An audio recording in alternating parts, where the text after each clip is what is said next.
Merci Madame Pompili. La parole est à Monsieur Olivier Falorni pour le groupe RRDP pour 5 minutes.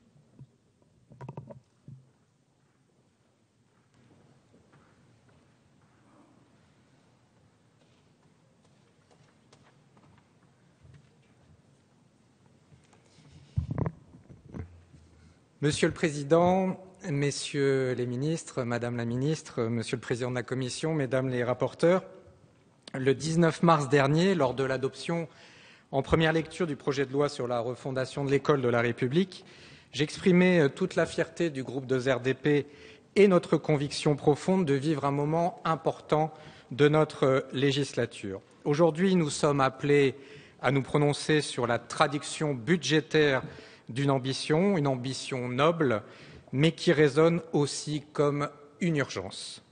Car il s'agit bien d'une refondation et de reconstruire ce qui a été détruit, ce qui a été piétiné.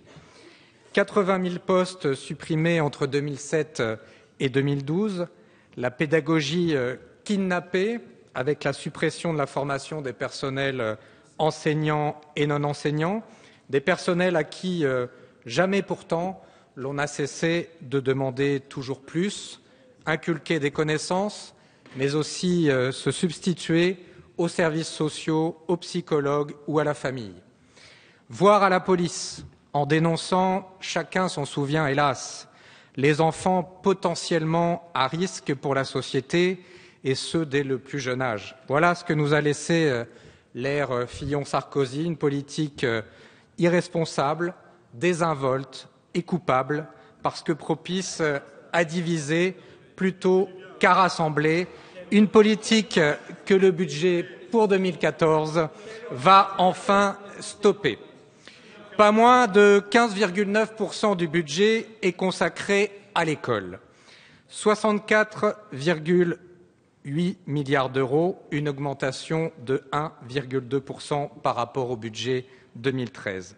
Mais ce qui importe ici, bien plus encore que les chiffres, c'est l'articulation des crédits alloués. Une articulation qui traduit une ambition double. Reconstruire, mais aussi et surtout bâtir.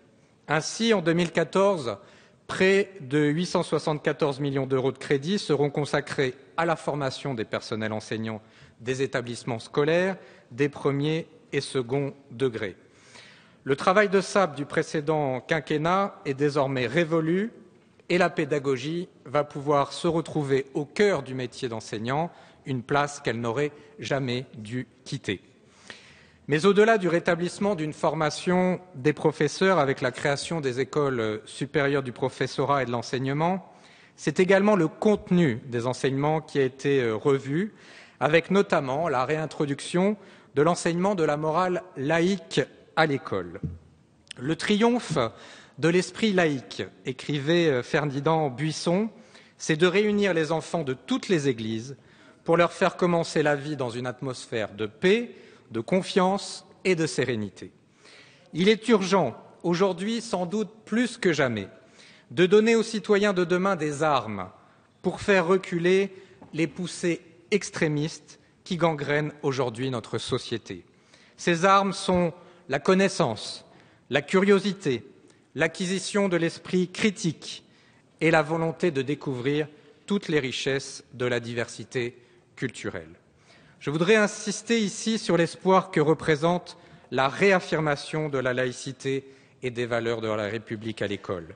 Le gouvernement a d'ailleurs accédé à une demande du groupe 2RDP, et en particulier de mon collègue Thierry Braillard, pour que la Déclaration des droits de l'homme et du citoyen de 1789 soit apposée de manière visible dans tous les établissements scolaires publics et privés sous contrat. Des enfants seront peut-être ainsi moins malléables et moins portés à brandir des bananes au passage d'une ministre de la République qui, au demeurant, honore notre pays par sa présence, sa pensée et son action. Dans cette période de crise, de perte d'identité, mes chers collègues, il s'agit aujourd'hui de donner à la jeunesse les repères indispensables que sont la laïcité et la République. Agir pour l'école, c'est agir pour l'avenir et pour la pérennité de nos institutions démocratiques, car c'est à l'école que se construit l'attachement citoyen aux valeurs de la République. Cet attachement si primordial ne pourra par ailleurs se construire sans donner à l'école les moyens de favoriser l'égalité des chances. Par ailleurs, la loi du 8 juillet 2013, que le présent projet de loi de finances concrétise, envisage avec force une école inclusive pour les élèves en situation de handicap.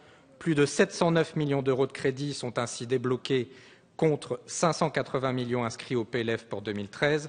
Cela représente près de 3 000 auxiliaires de vie scolaire qui verront leur contrat évoluer en CDI, 350 postes créés et 8 000 contrats aidés recrutés. Voilà, Monsieur le Ministre, à travers cette intervention, je veux vous dire au nom du groupe 2RDP, d'abord que nous apprécions votre engagement au service de l'école républicaine et de ses enfants. Et je veux vous dire également que vous pourrez compter sur notre soutien total pour mener à bien cette belle ambition. Et bien sûr, nous voterons ce budget. Merci, Monsieur Falorni.